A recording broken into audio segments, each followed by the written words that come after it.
Hello, my name is Jarod Daly, and I'm an assistant editor with the SCWCA newsletter team. I am also a graduate assistant in the Department of Rhetoric and Writing at the University of Arkansas Little Rock.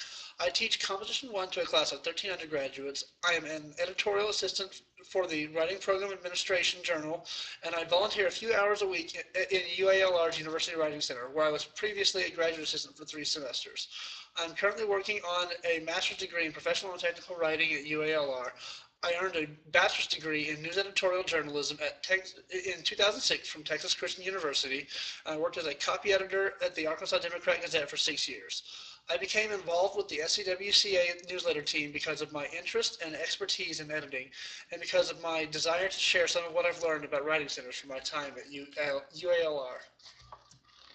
My background in journalism informs my editorial practices and processes. When I'm editing someone else's work, I think it's important to stay in contact with that writer, to work with him or her to address any issues we're running into. The minute you fail to make a piece better and instead introduce error or confusion, you failed as an editor. So I strive to err on the side of checking with the writer before I make any major change.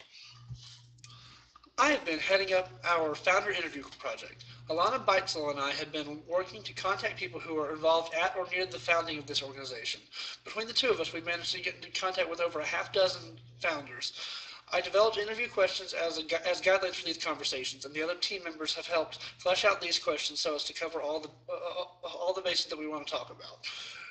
We're asking the interviewees questions about the early days of SCWCA, like how they got involved, what their roles were, what the early conferences were like, as well as about the organization now, when applicable.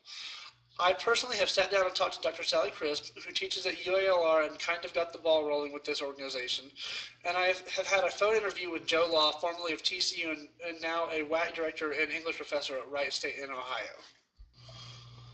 I also have the good fortune of having worked with SCWCA treasurer and historian Dr. Allison Holland here at UALR. Dr. Holland has given me access to 25 years of documents from the organization, including conference programs, organizational meeting outlines, and even past newsletter efforts. And I know that if I need to know any other information, she's on hand to help.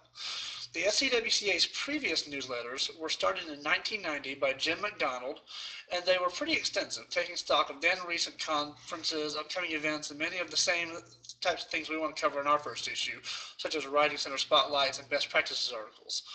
Unfortunately, those newsletter efforts seem to die off after a few years. The newsletters I have access to seem to stop around 1995. However, they are still interesting historical documents, and anyone who wants to see those older newsletters and other documents during what's left of the conference should talk to Dr. Holland.